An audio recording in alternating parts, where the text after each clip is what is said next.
আজমেরি হক বাঁধন বিনোদন জগতে নিজের একটি ভালো অবস্থান রয়েছে তার। এবার নিজেকে আবারও ভিন্ন রূপে চিনিয়েছেন এই নায়িকা। নায়ক ছাড়া নতুন মুভিতে করেছেন বাজিমাত। লাইন ধরে দর্শক ছুটছেন তার অভিনীত এশা মার্ডার দেখতে। তাই তো সফলতার ভিন্ন এক মাত্রায় নিজেকে ভাবছেন এই অভিনেত্রী। এতে পুলিশ কর্মকর্তা লিনার ভূমিকায় খুনের রহস্য উন্মোচন করতে নামেন বাঁধন। 4 বছর পর এবার ঈদে মুক্তি পেয়েছে বাঁধন অভিনীত নারী প্রধান গল্পের সিনেমা এশা মার্ডার কর্মফল। ঈদের দিন থেকে সিনেমাটি দেখা যাচ্ছে সিনেপ্লেক্সে।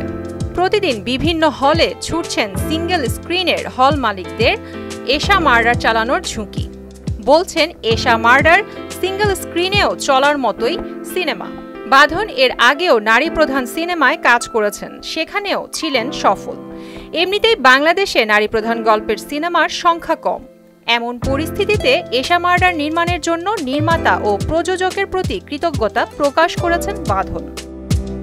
বাঁধন বলেন, আমাদের ইন্ডাস্ট্রিতে পুরুষেরা এত বেশি প্রাধান্য পায় যে এখানে নারী প্রধান গল্প নিয়ে কাজ করার সাহস কেউ করে না। সেক্ষেত্রে এশা মার্ডার ব্যতিক্রম, তাই নির্মাতা ও প্রযোজকের প্রতি কৃতজ্ঞতা প্রকাশ করেন।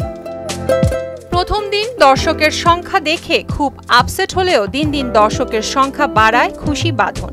তিনি বলেন, বর্তমান সোসাইটি হয়তো এখনো প্রস্তুত নয় যে নায়ক ছাড়া সিনেমা দেখবে, কিন্তু দর্শক প্রমাণ করেছে তারা এমন সিনেমা দেখার জন্য প্রস্তুত। এশা মার্ডার বানিয়েছেন সানি সানোয়ার। অভিনয়ে আরও আছেন ফারুক আহমেদ, মিশা সওদাগর, শতাব্দী ওয়াদুদ, সুমিত সেনগুপ্ত, শরীফ সিরাজ, পূজা ক্রুজ প্রমুখ। বাঁধনের ক্যারিয়ারের মোড় ঘুরিয়ে দিয়েছিল নারী প্রধান রেহানা মরিয়ম নূর। এরপর থেকেই নারী প্রধান গল্পে কাজ করার আগ্রহ জাগে বাঁধনের। প্রিয়াঙ্কা নিতু, মোহনা ডিজিটাল।